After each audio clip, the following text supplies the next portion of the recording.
Mbahaye ikaze. Aka ni kakanya rero ko kongera kugaruka ku makuru agaragara mu ikipe ya Rayon Sports nk'uko nari nabibemereye muri video nakoze kare. Aka kanya ubu ngiye kugaruka ku buryo uyu mukino bakinnye kuri uyu munsi urangiye ndetse n'uburyo bagiye bawitwaramo mu kibuga ndetse n'ibyatangajwe n'umutoza nyuma y'umukino. Aka kanya nibwo umukino wahuzaga ikipe ya Rayon Sports n'ikipe ya Mukura Victory Sport urangiye. Wari umunsi wa 25 wa shampiyona yo mu gihugu cy'u Rwanda Primus National League. Aka kanya rero nkaba ngiye kugaruka ku byaranze uwo mukino n'uburyo match irangiye. Gusa sinaza kugenda ntababwiye yuko ikipe ya Rayon Sports y'abagore nayo imaze gutwara igikombe ku mugaragaro, itsinze ikipe ya Fatima Women Football Club ibitego 5 kubusa. Mbahaye ikaze rero kandi ndabashimira mwese tugenda tubana umunsi ku munsi mukurikira ibiganiro byanjye uko ngiye mbishyiraho, mukanyereka yuko turi kumwe, abama comment, ibitekerezo ari abakanda like, abakanda share, abakanze subscribe, ndabashimira cyane. Ndetse n'abatarayikanda nagira ngo mbabwire ko akariko kanya keza ko kuyikanda kugira ngo mujye mukurikirana amakuru y'imikino agezweho cyane cyane mu ikipe mukunda muri benshi ya Rayon Sports. Ubu wari umunsi wa 25 wa shampiyona ubwo ikipe ya Rayon Sports yari igiye guhura na ikipe ya Mukura Victory Sport kuri stade ya Huye. Niho bari gukinira uyu munsi w'umukino wa w'umunsi wa 25. Izi zombi ni ikipe zikomoka mu ntara y'Amajyepfo, nubwo Rayon Sports yo yibera i Kigali. Mukura niyo mu karere ka Huye naho Rayon Sports ikaba yo mu karere ka Nyanza. Aya makipe kandi asa naho ari amakipe angana kuko yavukiye rimwe kuko yavutse mu kinyejana kimwe ndetse no mu kwezi kumwe. Ushobora kuba utari ubizi ariko ugiye kubimenya hano kuri Sportline TV, niho uzajya umenyera amakuru yose agezweho ndetse n'ibindi byabaye mu minsi yashize ariko bigendanye n'amakuru aba agezweho. Niyo mpamvu rero ngiye kubabwira uburyo izi kipe zavukiye mu kwezi kumwe ndetse no mu kinyejana kimwe. Ikipe ya Mukura Victory Sport niyo yavutse mbere kuko yashinzwe mu kwezi kwa gatanu 1963, ishingiwe mu cyahoze ari Butare ubu ni mu karere ka Huye. Naho ikipe ya Rayon Sports yashinzwe mu kwezi kwa gatanu 1968, ishingiwe mu karere ka Nyanza. Ubu ni ukuvuga ko Mukura irusha imyaka 5 ikipe ya Rayon Sports. Ibyo rero bituma benshi bavuga ko aya makipe iyo yahuye bayita derby y'Amajyepfo cyangwa se Southern Province Derby. Mbere y'uyu mukino, mu mikino 6 yabanje bahuyemo, ikipe ya Rayon Sports isa naho ari iri hejuru kuko yatsinzemo imikino 2, banganya imikino 3, itsindwa umukino umwe. Ubwo murabyumva ko Mukura yatsinzemo umukino umwe. Kuri uyu mukino umutoza Julien Mete wa Murera yari yabanjemo Kadime Ndiaye, Mitima Isaac, Aimable Nsabimana, Ngendahimana Eric wari wagarutse ari nawe watsinze igitego ndi bubigarukeho, hakaza Bugingo Hakimu, hakaza Serumogo Ale Omar, hakaza Kanamugire Roger, Kalisa Rashid Prince nawe wari wagarutse, Rudasingwa Iragwa Haji ndetse na Tuyisenge Arsene. Abasimbura bari Simon Tamare, Mucyo Didier Junior, Ganijuru Eri, Mugisha François, Master Ndekwe Felix, Charles Bare, Youssef Rabu, Pascal Iradukunda ndetse na Mvuyekure Emmanuel. Abo ngabo nibo bari abasimbura. Mitima Isaac niwe wari kapiteni kuko uyu munsi Muhire Keve usanzwe ari kapiteni w'ikipe ya Rayon Sports ntago yakinnye, ariko Mitima Isaac kuko ari su kapiteni niwe wahise wambara igitambaro cy'ubu kapiteni. Ikipe ya Rayon Sports yari iri gukina ya systeme bita back free cyangwa se systeme y'abadefanseri batatu. Mbibutse ko iyi systeme ariyo Julien Mete yakoresheje bakina n'ikipe ya APR FC, ariyo yakoresheje. Gusa n'ubundi Julien Mete iyi systeme niyazwiho cyane kuva aho yatoje hose. Nagiye mbibabwira mu nkuru zanjye zabanje igihe nabaga profile y'uyu mutoza, nababwiye yuko systeme azwiho ari ya back three. Ubwo ni ugukinisha abadefanseri batatu. Igice cya mbere cyatangiye ikipe ya Rayon Sports isatira ku buryo ku munota wa 11 yari ibonye koroneri ariko ntacyo yatanze, ndetse ku munota wa 24 Arsene yageze imbere y'izamu wenyine, umupira wihera umuzamu Sebwato Nicolas. Igice cya mbere kirangira ari ubusa ku busa. Igice cya mbere kirangiye ari ubusa ku busa, umutoza yagiye bajya muri vestiaire arabaganiriza, bumvisha uburyo uyu mukino ari umukino ukomeye kandi aya manota bagomba kuyacyura kugira ngo iyo ntsinzi ibafashe gutegura ya mikino 3 bafite imbere bazakinamo na Bugesera, ariyo y'imikino y'igikombe cy'amahoro bazakinamo na Bugesera, ndetse n'undi umwe bazakina hagati ya Gasogi United ndetse na Polisi FC.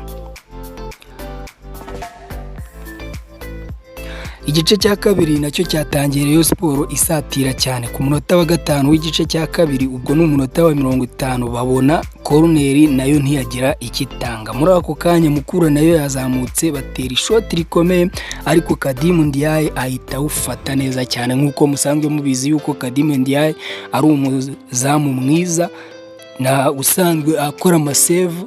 N'uyu munsi ako kanya yakoze save nziza cyane, akuramo umupira wari utewe n'abakinnyi ba Mukura.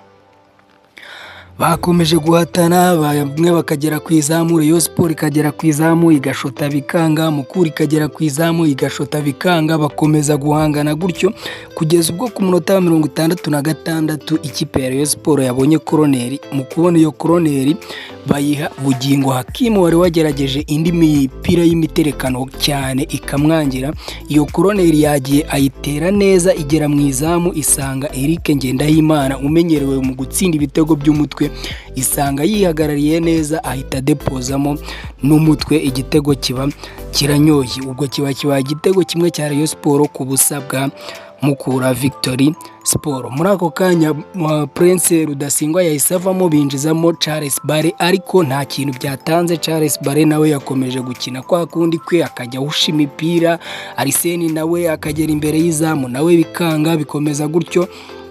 Ubwo muri ako kanya Youssef Rab nawe ajyamo ashimisha abantu kuri ya macenga ye, ariko nabyo nta kintu byatanze. Umukino rero waje kurangira ari igitego kimwe cya Rayon Sports ku busa bwa Mukura Victory Sport. Rayon Sports bicyuye amanota 3 ku gitego cyatsinzwe na Eric Ngendahimana wari umaze iminsi mu mvune, yaraje agarutse avuye mu mvune, ariko urumva ko yagarutse neza kuko yagarukanye intsinzi. Ayo manota 3 Rayon Sports birayacyuye. Uyu mukino ukaba ari umukino warushimishije, nubwo utari urimo spectacle cyane, ariko wari umukino mwiza, ndetse ubu ngubu ugiye no kubafasha kwitegura ya mikino 3 ya Peace Cup.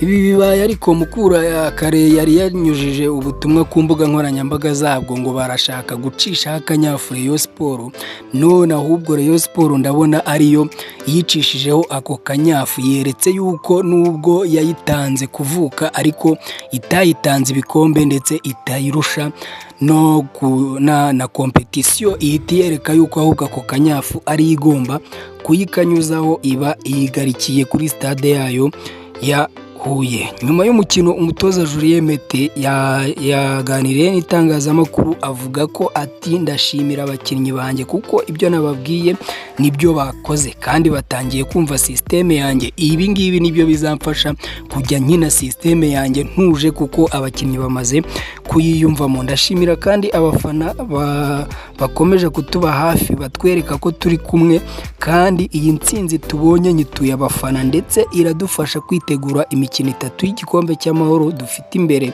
kuko turashaka gutwara igikombe cy'amahoro uko byagenda kose. Ibi nagiye mbigarukaho yuko Julien Mete intego we afite niyo gutwara igikombe cy'amahoro, kugira ngo arebe ko yasohokera igihugu, hanyuma nawe yandika amateka yo kuba twaye ikipe ya Rayon Sports mu marushanwa mpuzamahanga. Mu gihe igikombe cya shampiyona cyo gisa naho cyamucitse, nawe agomba kwirukanka ku gikombe cy'amahoro kugira ngo arebe yuko yasohoka.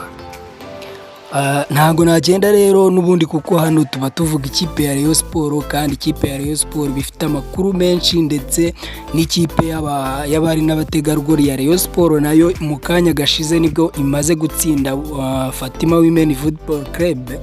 Iyi kipe yo mu karere ka Musanze ya Fatima iyitsinze ibitego 5-0, ihita ishimangira yuko itwaye igikombe cya shampiyona cy'icyiciro cya mbere mu bagore, ndetse icyo gikombe ikaba ihise igishyikirizwa kuko n'ubundi yamaze kugitwara byarangiye. Byari ibyishimo bikomeye cyane ubwo bari bamaze gutsinda ibitego 5-0, n'ubundi yari yaragitwaye kuko yari ifite amanota menshi kurusha izindi, ariko noneho bibaye byiza ko umunsi wo kugitwara nyirizina batsinze ibitego 5-0 ikipe ya Fatima. Byari ibyishimo ku muyobozi Retired Jean Fidel umaze gutwara ibikombe bigera muri 4 niba ntibeshye, kuko ubwo harimo igikombe cya shampiyona y'abari n'abategarugori mu cyiciro cya mbere n'icyo mu cyiciro cya kabiri, atwara Super Coupe mu bagabo, atwara n'icy'amahoro mu bagabo. Ubwo ni ibikombe 4 amaze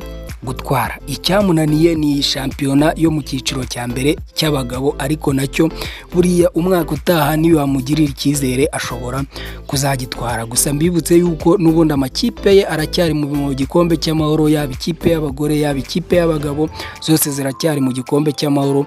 Bishoboka ko zagitwara akaba atwaye ibikombe 6 kuri manda ye. Urumva ko Jean Fidel akwiye gukomerwa amashyi, ndetse n'ikindi yashyize ku murongo cy'ubuyobozi, icyo ngicyo cyo ntawe utakibona. Ikintu cyo gukoresha umutungo neza, ikintu cy'ubuyobozi, ibyo yabishyize ku murongo.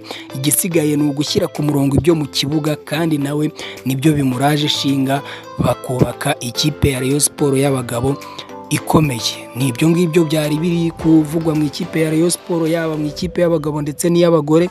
Nari nabemereye ko ndahita mbakorera video y'uburyo umukino urangiye n'uburyo bitwaye mu kibuga. Ibyo ndabikoze, ndabashimiye cyane, ndabakunda. Mukomeze kudukurikira kandi muduha like, musharinga, mukanda subscribe. Ndabakunda cyane, Imana ibahe umugisha. Ja bless.